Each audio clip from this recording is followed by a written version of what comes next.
নমস্কার, কেমন আছেন সবাই? হোম স্টাইলে সকলকে স্বাগত।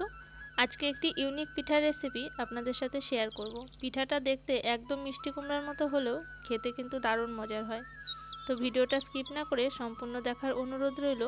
আর ভিডিও যদি ভালো লেগে থাকে তাহলে একটা লাইক, কমেন্ট, শেয়ার করবেন।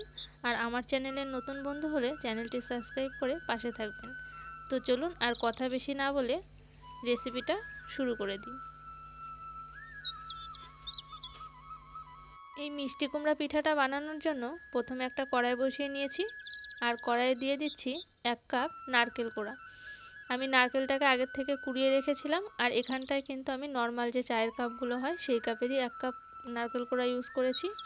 আর দিয়ে দিলাম 5 চামচ মতন আখের গুড়। আর এখানটায় দিয়ে দিলাম হাফ কাপ পরিমাণে দুধ। গুড়টা আপনারা একটু কম বেশি দিতে পারেন। আমি এখানে 5 চামচ মতন গুড় নিয়েছি। আর নারকেলটা আমি একটা নারকেলের হাফ মালই নিয়েছি, পুরোটা কিন্তু নিইনি। তো এবার গ্যাসের ফ্লেমটাকে মিডিয়ামে রেখে ভালো করে গুড়ের সাথে দুধটা নারকেলটা ভালো করে মিশিয়ে দেব। মিনিট 5 মতন জাল হলেই দেখবেন আস্তে আস্তে নারকেলটা এরকম ঘন হয়ে যাবে। আপনারা চাইলে এখানটায় খেজুরের গুঁড়ো ইউজ করতে পারেন বা চিনিও ইউজ করা যাবে। তো আমি এখানটায় কিন্তু আখের গুড়টা ইউজ করেছি। তো 4-5 মিনিট পরেই দেখবেন যে এই রকম কিন্তু একদম পুরটা, ভেতরের যে পুরটা হবে সেটা কিন্তু একদম রেডি হয়ে গেছে। এবার এটাকে একটু নাড়াচাড়া করে এবার এটাকে আমি নামিয়ে নেব। এরকম দেখবেন একটু আঠা আঠা হয়ে গেছে। এই অবস্থাতে এটাকে নামিয়ে নিতে হবে।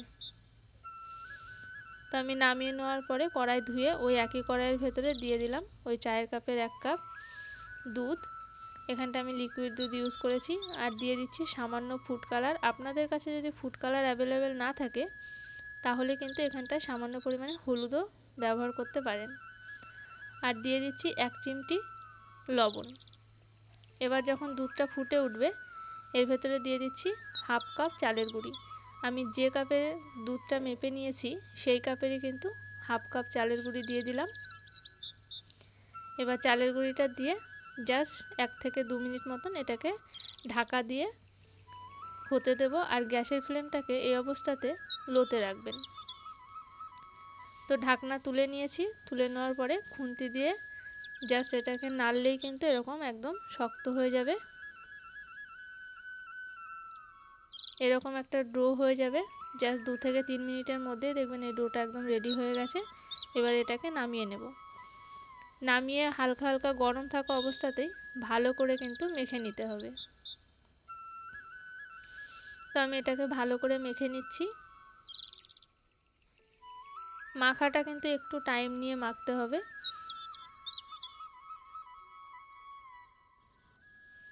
এইরকম একটা সফট একটা ডো কিন্তু আমি তৈরি করে নিলাম, ভালো করে মেখে নিয়েছি। এবার এটাকে লম্বা করে নিয়ে এখান থেকে ছোট ছোট বল আকারে কেটে নেব। তাহলে পিঠেগুলো সব একই মাপের হবে। এই যে লেচির থেকে একটা একটা করে এরকম করে আমি বল কেটে নিচ্ছি। এই পিঠেটা বানানো কিন্তু খুবই সহজ আর দেখতে কিন্তু খুবই ভালো লাগে। আপনারা যে কোনো তত্ত্ব সাজানোতেও কিন্তু এই পিঠেটা কিন্তু ইউজ করতে পারেন। বাড়িতে কোনো অতিথি আসলে এই পিঠেটা বানিয়ে দিলে কিন্তু একদম পুরো চমকে যাবে দেখে। মানে বুঝতেই পারবে না যে আপনি কি বানিয়েছেন। এরকম একটা পিঠে মানে দেখতেও যতটা সুন্দর, খেতেও কিন্তু ভীষণ মজার। আর বানানোটাও ভীষণ ইজি। তো আমি একটা বল নিয়ে এরকম একটা বাটি করে নিলাম। এবার বাটির ভেতরে নারকেলের পুরটা দিয়ে দিচ্ছি। এবার ভালো করে মুখটাকে এরকম করে বন্ধ করে দেব।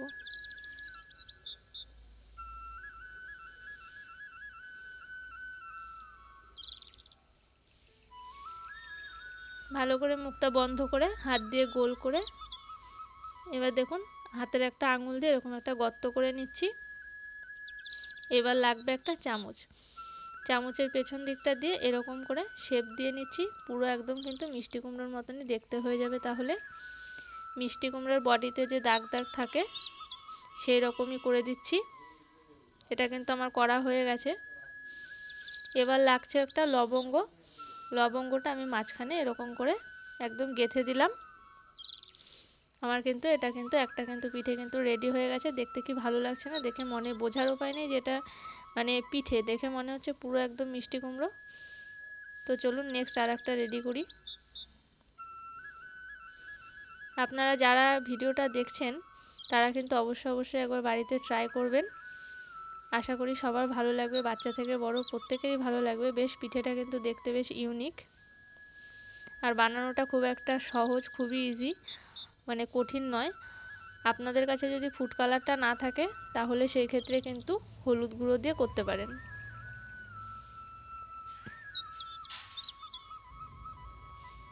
তো আমার আর একটাও রেডি হয়ে গেল। এভাবে কিন্তু আমি সব কটা কিন্তু একইভাবে কিন্তু করে নেব। এই যে এটাও আমার রেডি হয়ে গেছে।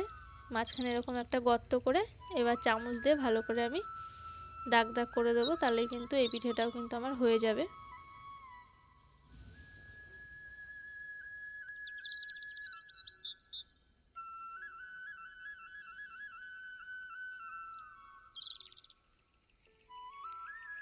দেখতেই পাচ্ছেন কতটা ইজিভাবে হয়ে যাচ্ছে, একদম কিন্তু সহজ, বানানো এমন কিচ্ছু কঠিন নয়।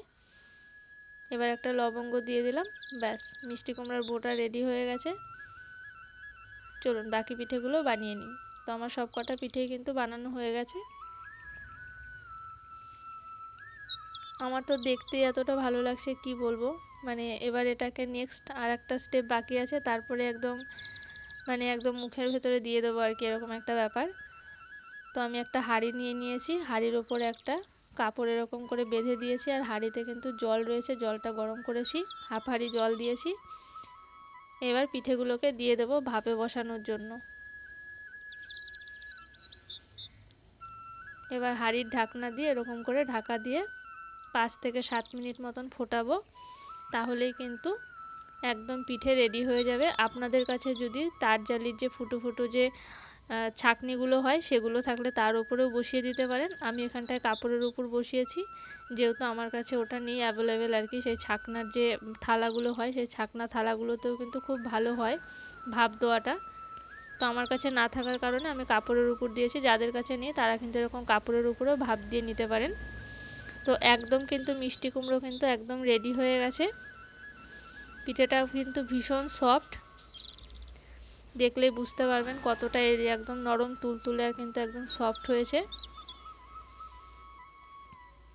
একদম পুরো পন্সের মতন কিন্তু একদম নরম। তো আপনারা বাড়িতে প্রত্যেকে একবার ট্রাই করুন। আর আমার ভিডিওটা যদি ভালো লাগে তাহলে ভিডিওতে একটা লাইক করবেন, কমেন্ট করবেন, ভিডিওটা শেয়ার করবেন সকলের সাথে। আর আমার চ্যানেলে নতুন বন্ধু হয়ে থাকলে চ্যানেলটিকে সাবস্ক্রাইব করে পাশে থাকবেন। তো চলুন একটা আমি কেটে দেখাচ্ছি ভেতরটা কেমন হয়েছে।